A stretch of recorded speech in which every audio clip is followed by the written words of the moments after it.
Bem-vindas e bem-vindos. Hoje vamos falar sobre a violência doméstica e o impacto que ela tem na saúde das vítimas. Quando pensamos em violência doméstica, imaginamos apenas, às vezes, agressões, consequências físicas visíveis, mas há outras marcas emocionais, psicológicas, algumas bem invisíveis e duradouras, afetam o corpo, mas também a mente. A nossa convidada é a doutora Ana Rita Victor, cardiologista, apaixonada pela medicina funcional, assistente convidada na Faculdade de Ciências Médicas. Muito obrigada pela sua presença. Também a doutora Teresa Féria, juíza conselheira e também a presidente da Associação Portuguesa de Mulheres Juristas, que é a nossa parceira neste podcast. Começamos por uma questão que muitas vezes se levanta. O corpo reage ao medo e ao stress gerado pela violência doméstica? Muito, pouco? O que é que lhe acontece? Imaginemos a seguinte situação que é fácil de entender. Uma pessoa chega a uma empresa e tem a sua primeira palestra. É um desafio. O corpo prepara a pessoa para essa primeira palestra, é o seu impacto, que ela quer ter a melhor performance possível, vai estar em frente aos seus pares e há uma ativação do cortisol, da adrenalina, portanto é um sistema adequado para ela tirar a maior rentabilidade do seu conhecimento, do seu know-how e para se apresentar e assumir perante uma plateia. A vítima de violência doméstica, ela não tem um stress agudo, ela vive num stress crónico. Porquê? Porque ela está sempre perante três coisas: o medo, a imprevisibilidade e o controle. Portanto, são três coisas que põem esta mulher num estado de alerta. Este alerta, ao contrário da pessoa que vai ter a sua primeira apresentação na empresa, é agudo e autolimitado no tempo, a vítima não. A vítima mantém-se assim durante anos, até durante décadas, e esta é a realidade.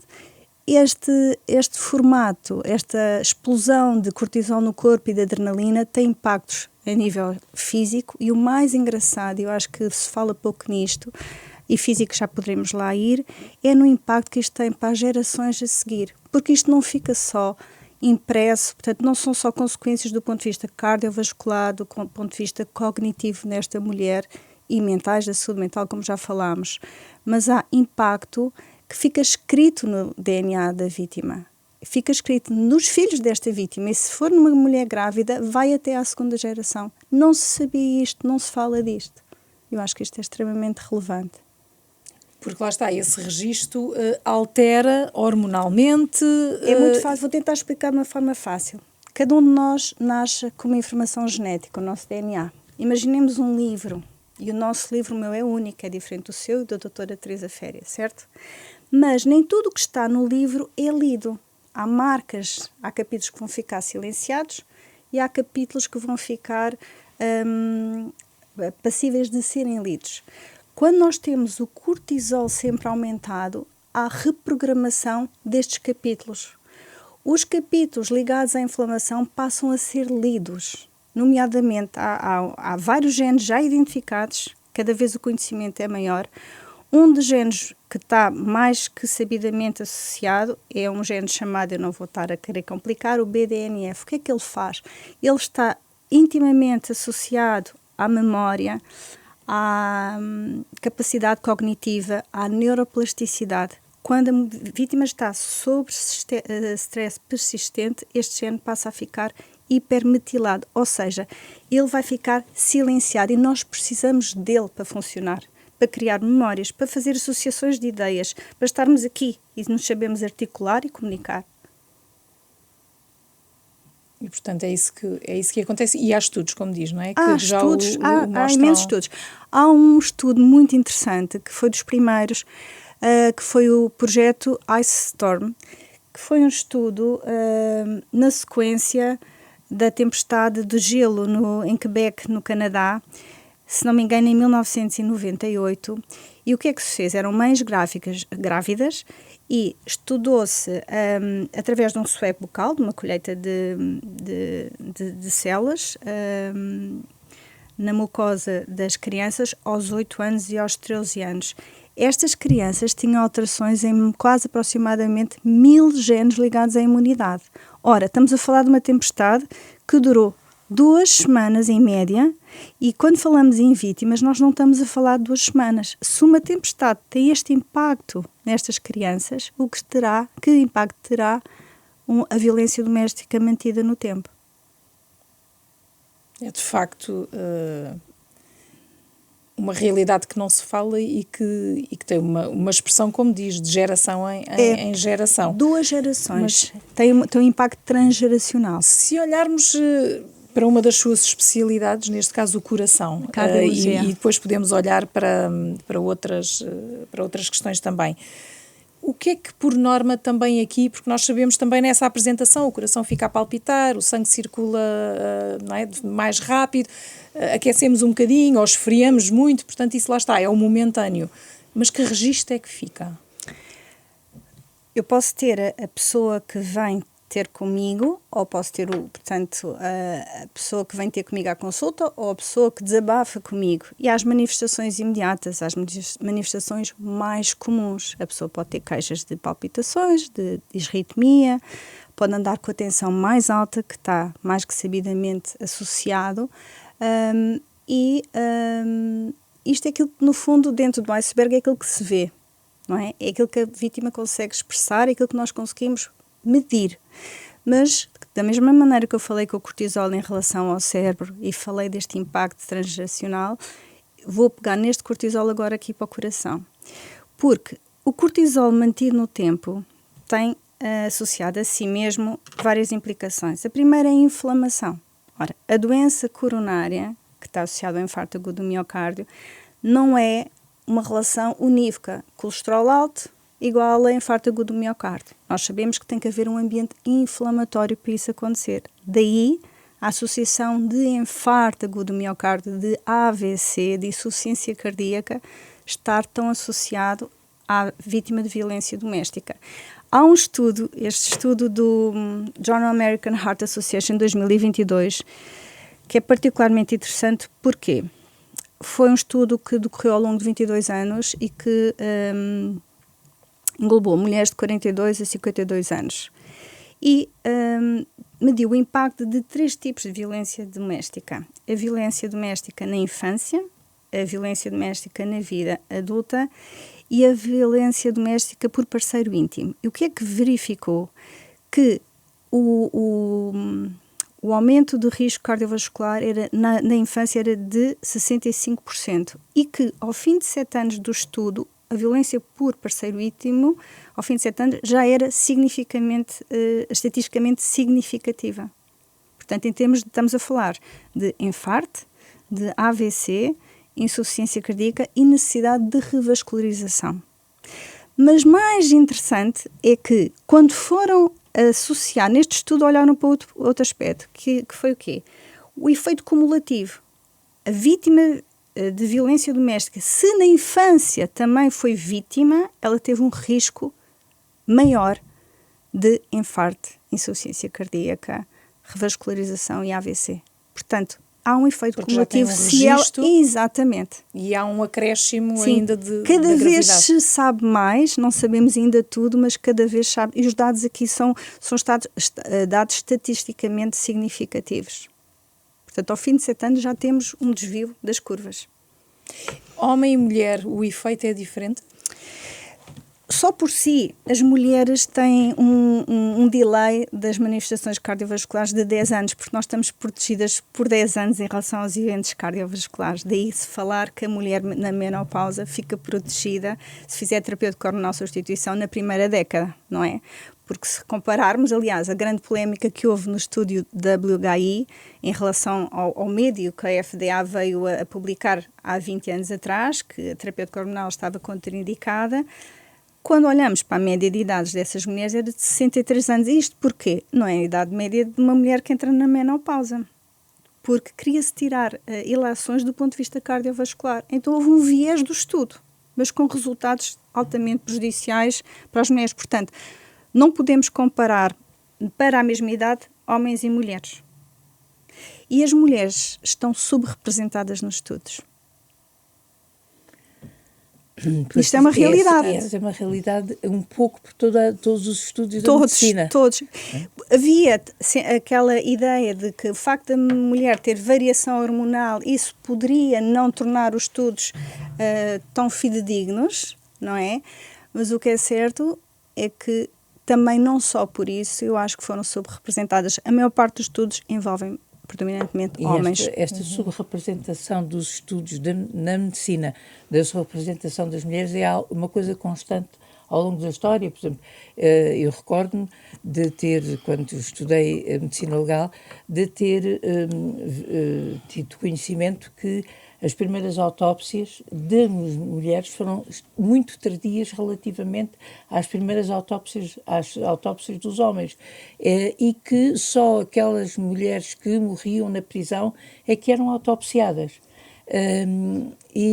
Portanto, o conhecimento do funcionamento do nosso corpo, do corpo das mulheres, é um conhecimento que é enviesado e que é feito sob um padrão que não é o nosso, que é o padrão masculino. Exatamente.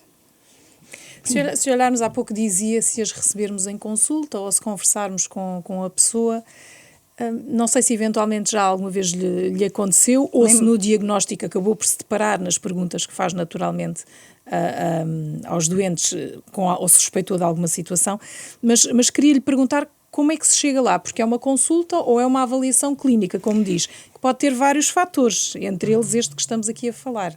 Eu vou tentar não me perder nesta pergunta, mas ainda queria acrescentar uma coisa em relação àquilo que me perguntou do coração.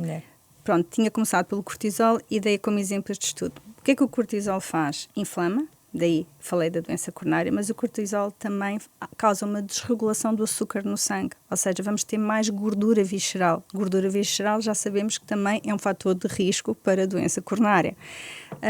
O facto de haver alterações do sono acaba por perpetuar o ciclo de ansiedade e o ciclo de stress, mais cortisol. Portanto, o ambiente inflamatório gerado pela situação que a vítima está a viver é o terreno fértil para, ao fim de alguns anos, haver estas manifestações representadas no estudo. Mas isso depois não se consegue, e agora vamos deixar aquela outra pergunta em stand-by, porque, doutora Teresa, fala-se muitas vezes, até na justiça, que o que é óbvio, se bateu, se foi à urgência, estava negra, isso há o relatório, mas estes são sintomas e questões muito à la longue. E, portanto, não haverá relatórios médicos que sejam apresentados depois no julgamento, não é? Isso. Podem ser apresentados.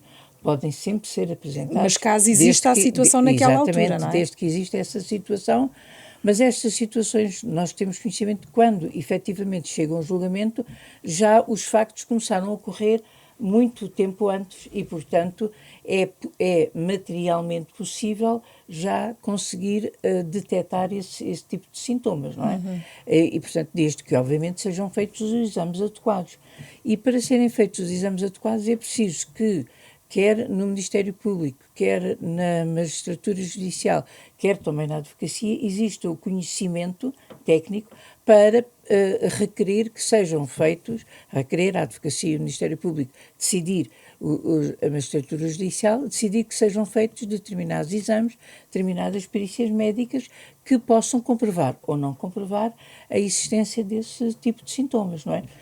Que depois não apenas servem como elemento de prova e caracterização dos factos que ocorreram, mas também servem como elemento de prova do cálculo de indemnizações arbitrárias, não é? Uhum. Porque a pessoa sofreu um dano físico ou um dano que se materializa em questões físicas que é obviamente indemnizável. Uhum.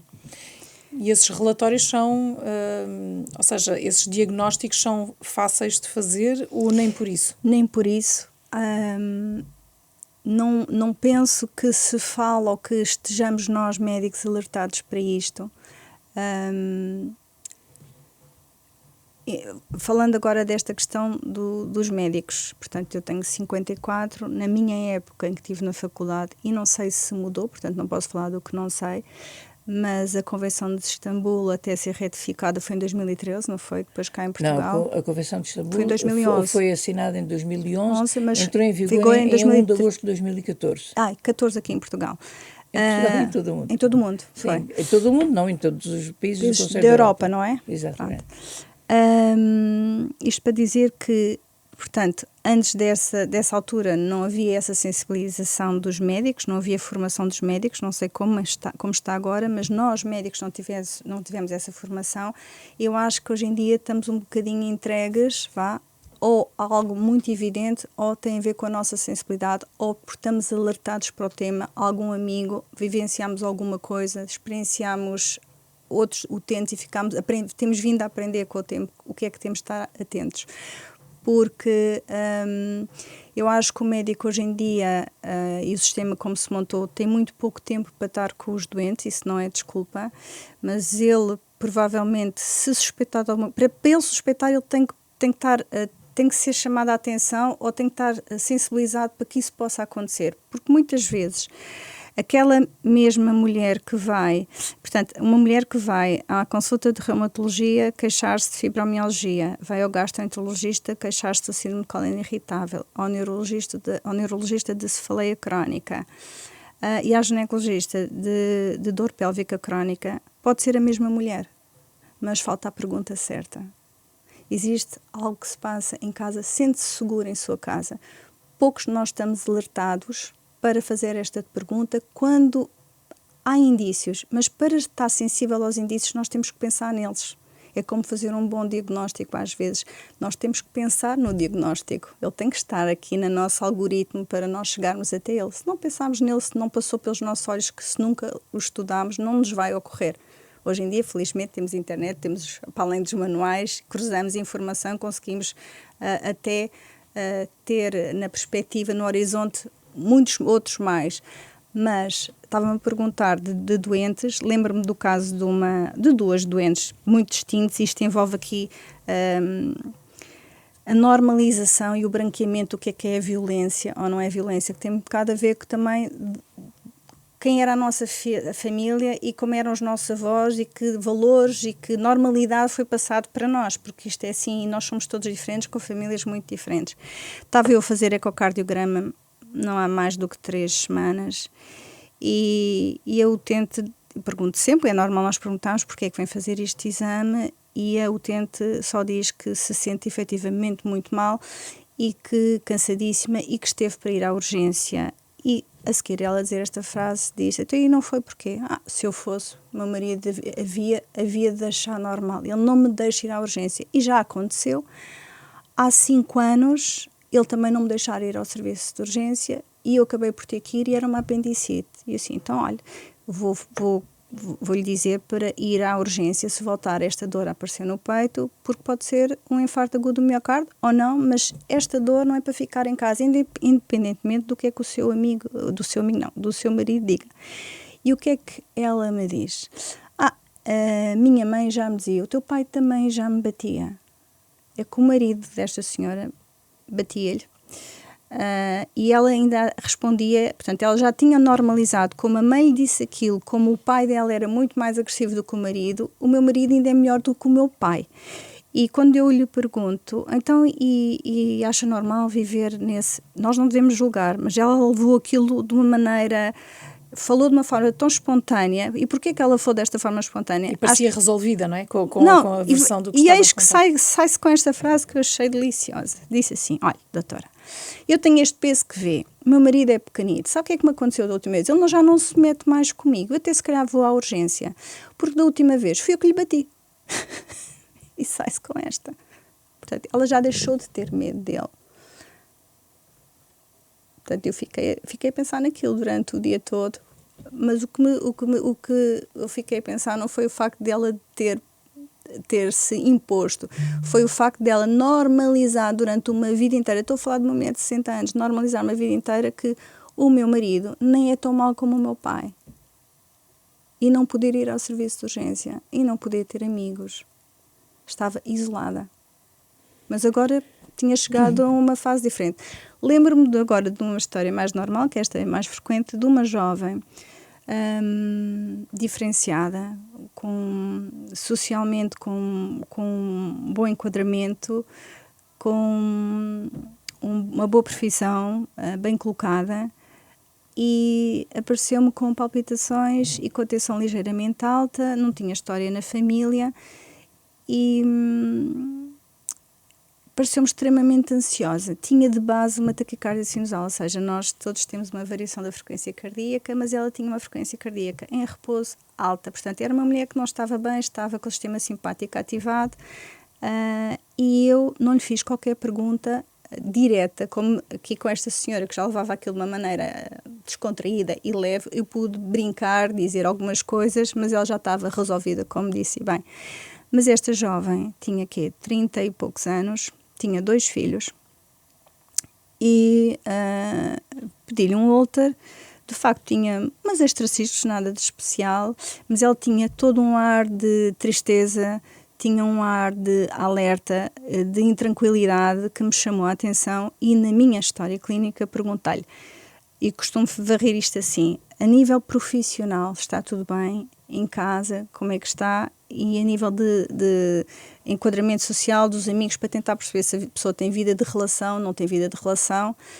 E ela disse que estava tudo normal e foi só com o magnésio, não se apanhou nada de especial. Passados 6 meses ela volta passados 6 meses, as mesmas condições novamente, e eu volto a fazer as mesmas perguntas. E perguntei se ela se sentia segura no trabalho, em casa, e varri aqui ao nível do seu círculo de amigos, e ela tocou no assunto, não se sentia segura em casa, e esse foi o ponto de partida para se falar.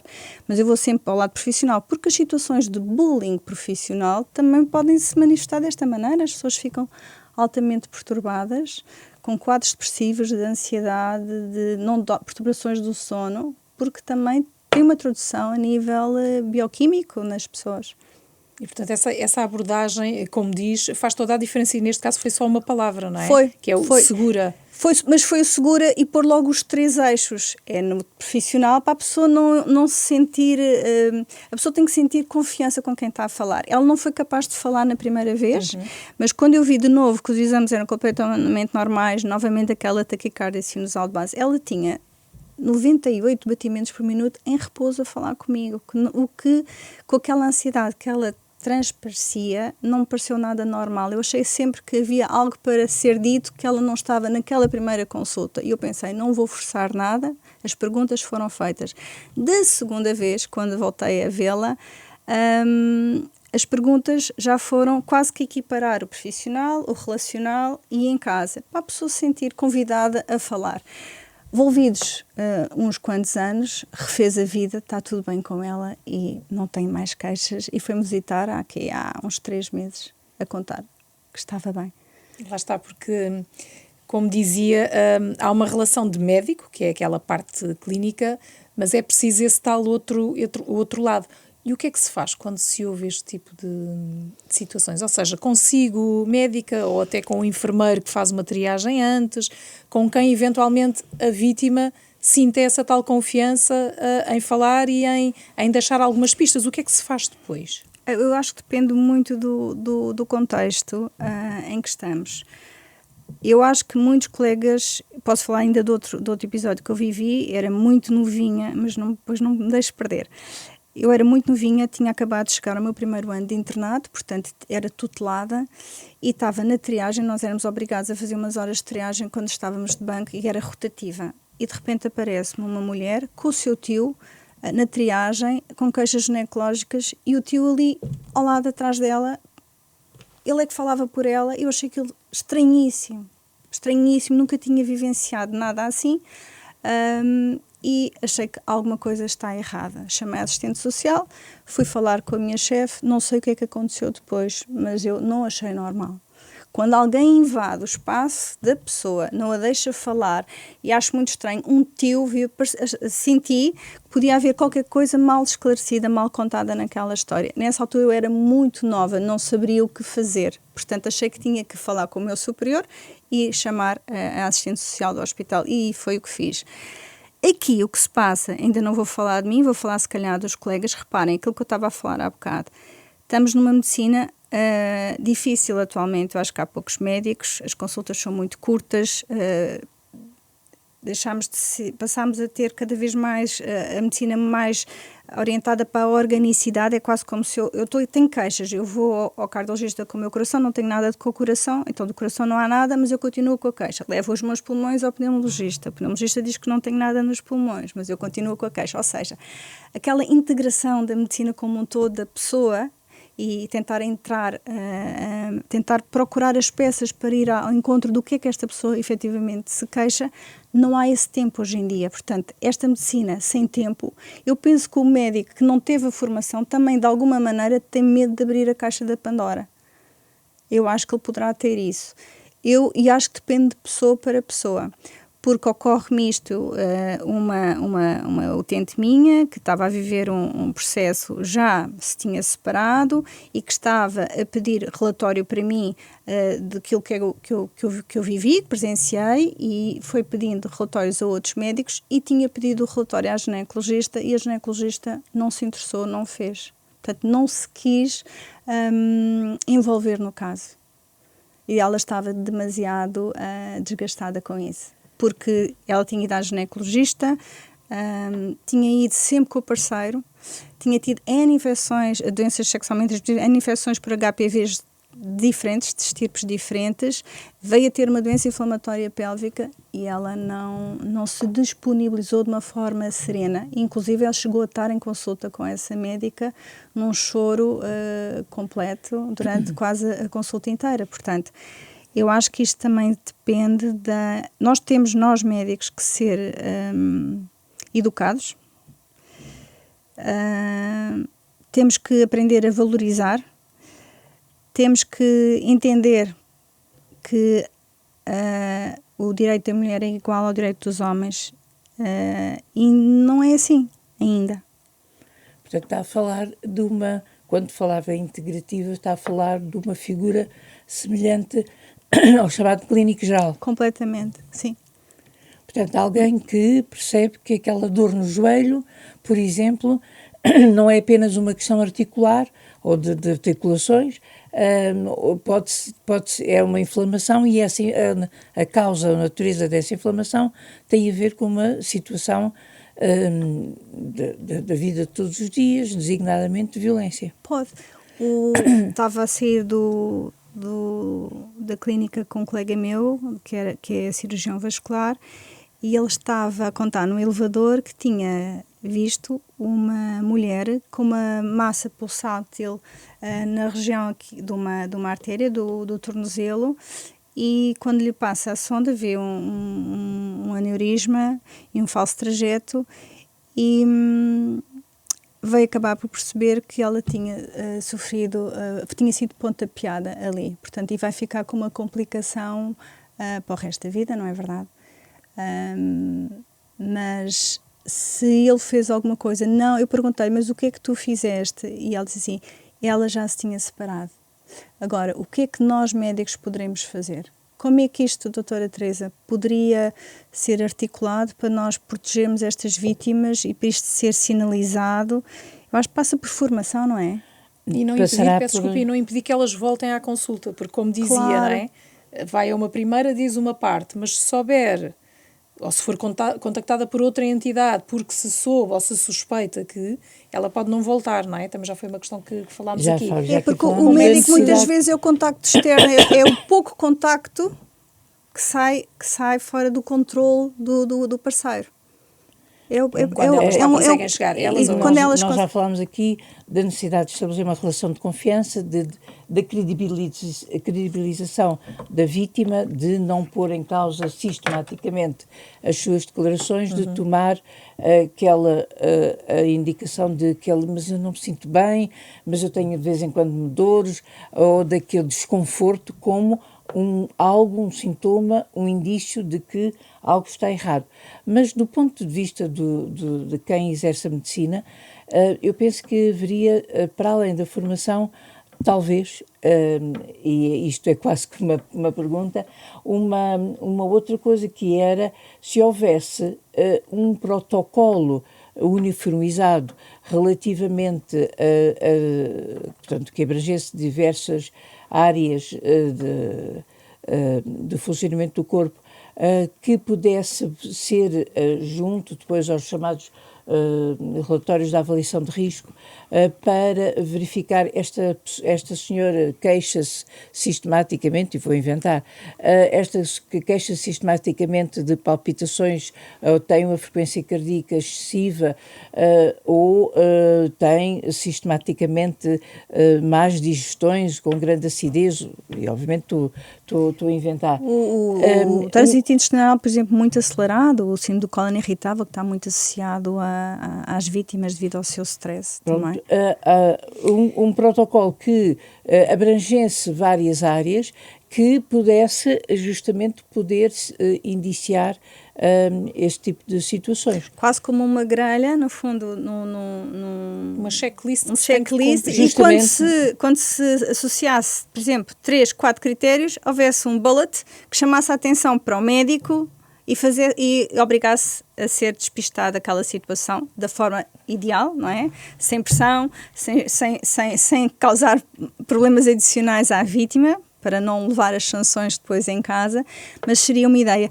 Mas ainda assim, eu acho que se poderia trabalhar com a sensibilização na faculdade, dentro, por exemplo, da cadeira de medicina preventiva. Podia perfeitamente ser aflorado o tema e fazer parte da nossa formação. Eu acho que tem que fazer parte, aquilo como eu disse logo no início, se nós não pensarmos nele, se nós não pensarmos, nós quando tivermos a pessoa à nossa frente, não vamos fazer a associação.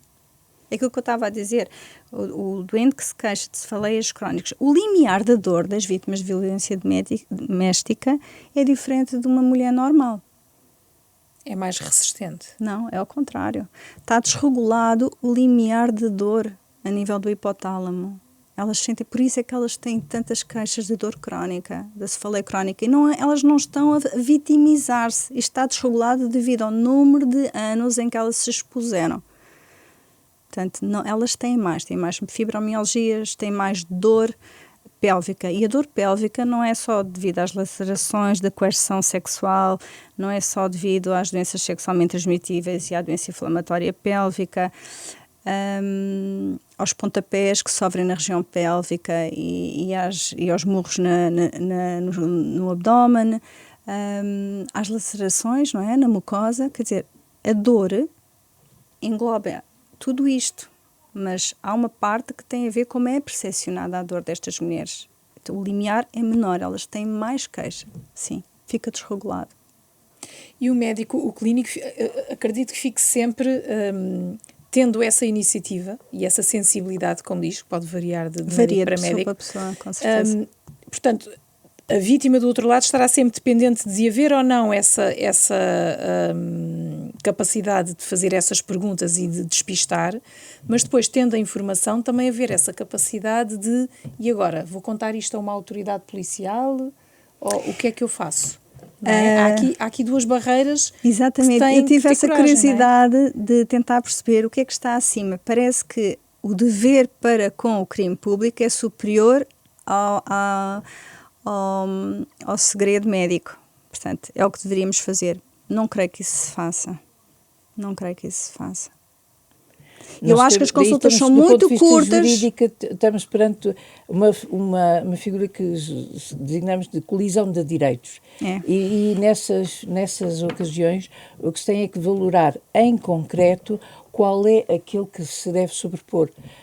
Naturalmente que, sem pôr em crise a relação de confiança e a tal credibilização que há pouco falávamos, a denúncia, o reportar os factos a uma autoridade policial, judiciária, é absolutamente vital para que os factos não venham a ocorrer. Isto é, se eu, médica, tive na consulta, tomar consciência de que aquela pessoa, por força das circunstâncias que me relatou, está em perigo de vida, está em risco de vida, se eu não denunciar isto, eu estou a ser, na realidade, cúmplice do homicídio que vier a ocorrer. Sim, não é? com certeza. Eu acho que aí há menos dúvidas. Eu estou a falar-se talvez de um espaço mais cinzento, de queixas mais persistentes. Aquela pessoa que, aí sem dúvida, estou completamente de acordo. Eu acho que aí nós não vamos ter tanta dúvida. Falo de questões mais deste tipo. Imaginemos que a vítima aparece sistematicamente na urgência, sempre com a desculpa que foi acidente, mas muitos acidentes num curto período de tempo. Vários estadios de lesões antigas a cicatrizar com lesões recentes. Isso é um indício, certo? Justamente.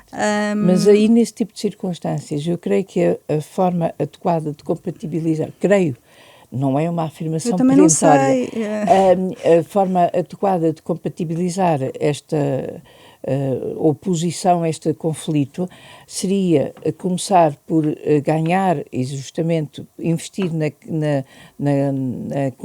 ganhar a confiança da pessoa e começar a reportar o assunto a assistentes sociais, a alguém da Segurança Social, para começar a criar as condições objetivas de segurança para aquela mulher, para ela só vier ela e ou outra pessoa por ela, vier a reportar os factos quando ela já estiver suficientemente segura, e estou a falar de segurança física objetiva, nós já falámos isto aqui sim.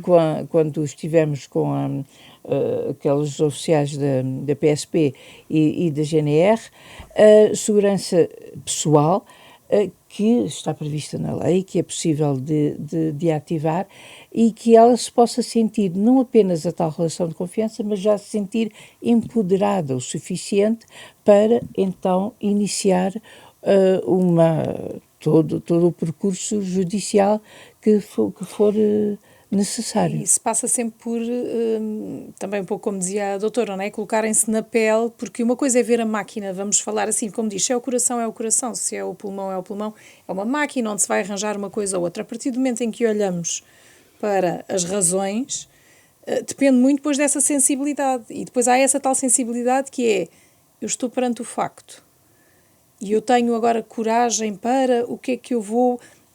a prevalência da questão da vida daquela pessoa ou do sigilo clínico, e até mesmo e onde? Vou à assistente? Vou eu fazer diretamente? Digo ao meu superior, portanto há mais uma pessoa envolvida na cadeia a saber aí era muito novinha, não podia, ainda não, tanto estava na tutelada, estava no primeiro ano do internato de cardiologia. Mas mesmo tinha já com mesmo anos que eu de carreira, fazer, não é? O que é que se faz? Conta-se a mais alguém? Vou ligar o complicómetro. Bora lá. Vou ligar o complicómetro. É que isto liga-se também a uma outra circunstância que não tem diretamente, não há uma relação direta, ainda que exista alguma relação, não tem diretamente a ver com a violência doméstica, que tem a ver antes com a percepção que nós, mulheres, temos do nosso próprio corpo e da maneira como ele funciona, que é uma percepção diferente daquela que tem um homem. Nós temos uma visão fragmentada do corpo. E essa visão fragmentada do corpo faz-me dizer que eu tenho as ancas muito largas, eu tenho as pernas grossas, eu tenho isto ou tenho aquilo.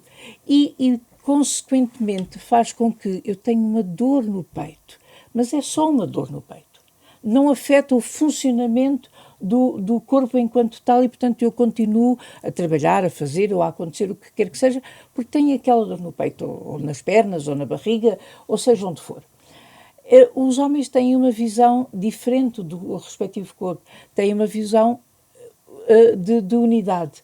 E, portanto, se eles têm uma dor na barriga, todo o corpo está afetado. É isto que está na base daquelas piadas que sempre ouvimos de é preciso que um homem fique constipado ou tenha uma gripe para perceber as dores de parto de uma mulher, não é? Ou que está quase à beira da morte, não é? Exatamente. Ou que nunca houve nenhum homem que tivesse uma gripe normal, não é? E, portanto, esta visão fragmentada faz com que nós consigamos isolar a tal dor na barriga, da dor do peito, ou do cansaço recorrente, ou das palpitações, ou do que quer que seja. E, portanto, ter esta visão integrada do nosso corpo, que não nos é dada, é-nos dificultada pela forma como a comunicação social, a publicidade, o que quer que seja, vai visionando e vendendo o nosso corpo, é um passo também necessário e importante para atacarmos qualquer indício de violência. E por isso precisamos da ajuda da medicina. Precisamos da ajuda de médicos e médicas que numa consulta possam dizer: mas a senhora sente-se bem, sente-se, essa pergunta acho fenomenal, sente-se segura em sua casa, sente-se segura no seu emprego, ou no seu, está tudo no a seu correr ambiente bem, relacional. é? Sim, Para poder... Para haver uma avaliação mais abrangente. Exatamente. Não é? E na onda também daquilo que estava a dizer, e quem nos ouve, não ter se calhar também vergonha, porque às vezes, e associa-se sempre até às vezes aos mais velhos, dizer: porque vai à consulta e conta a história toda. A pessoa pergunta-lhe: está tudo bem? E ao contrário daquilo que falámos até agora, às vezes diz: sim, mas o meu neto, o meu filho, o por acaso, e o vizinho, e o proprietário, e que há toda uma história e um enquadramento.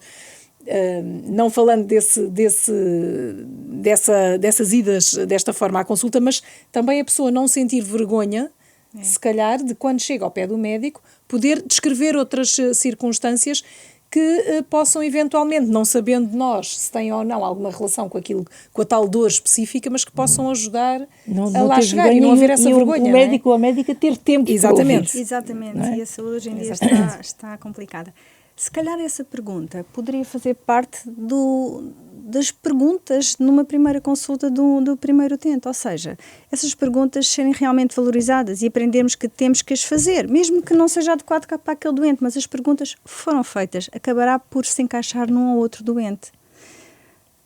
A segurança no ambiente de trabalho, a segurança na família, não é? Em casa, e a segurança no seu ambiente relacional. Isto é importante.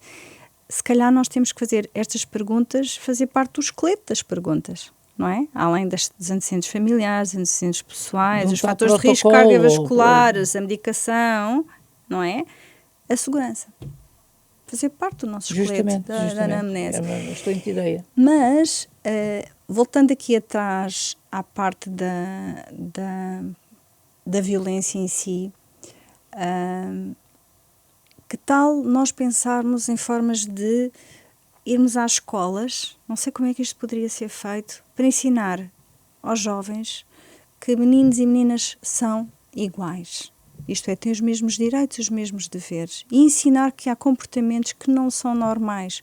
O andar a fazer stalking, o mexer no telemóvel, o controlar, estas coisas, o apagar o cigarro na perna da colega, coisas que já são anormais, as pessoas, se calhar ninguém em casa lhes pode ensinar, e somos todos tão diferentes, com enquadramentos familiares tão diferentes, talvez a escola também não tenha esse tempo, como os médicos não têm esse tempo para estar com os doentes, certo? Mas então, um organismo, fora, fazer workshops de formação em várias escolas ao longo do país, por exemplo. Não sei, porque tudo tem que começar na educação.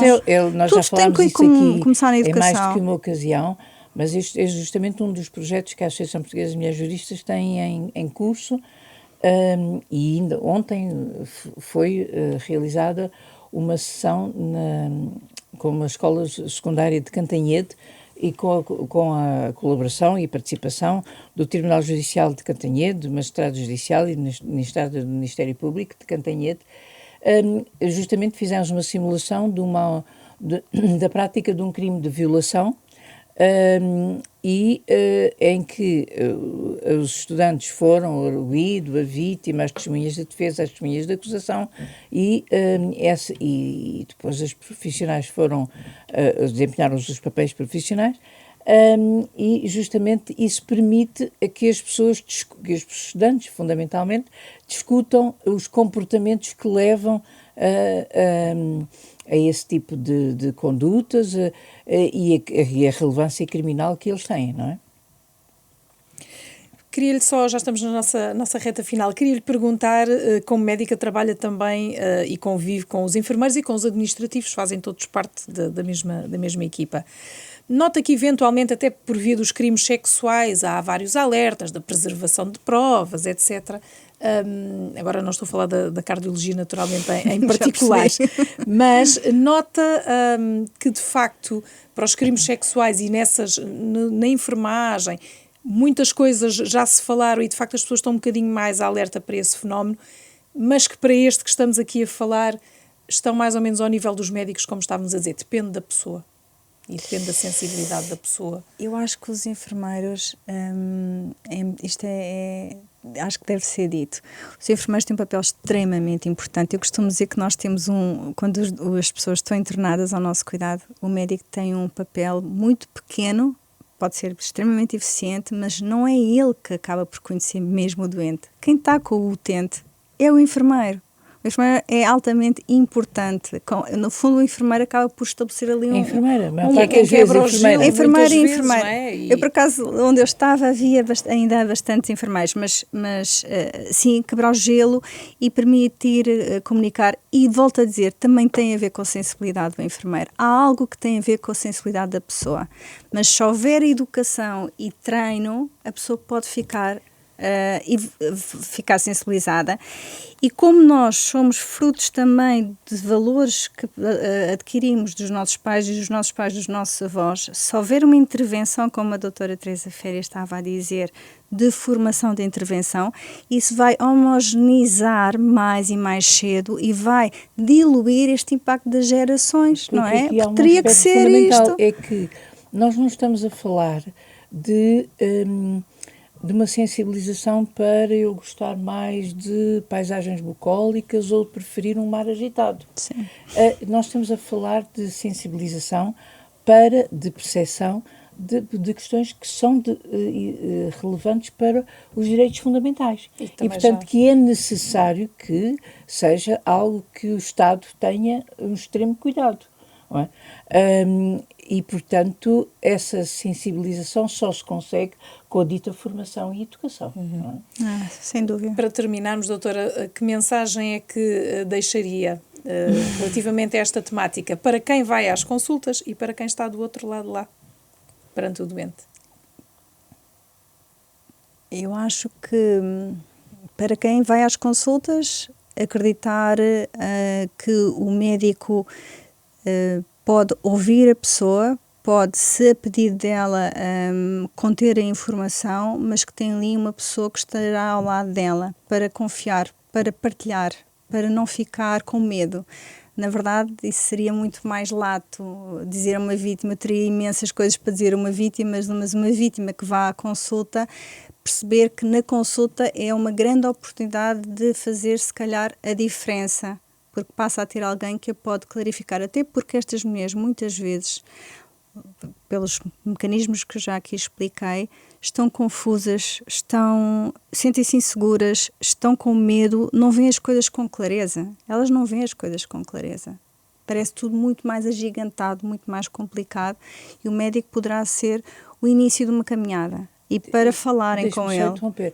É porque uma das características deste crime de violência doméstica é que justamente é interrompido o processo de formação da vontade. O processo de formação da vontade individual fica obstruído.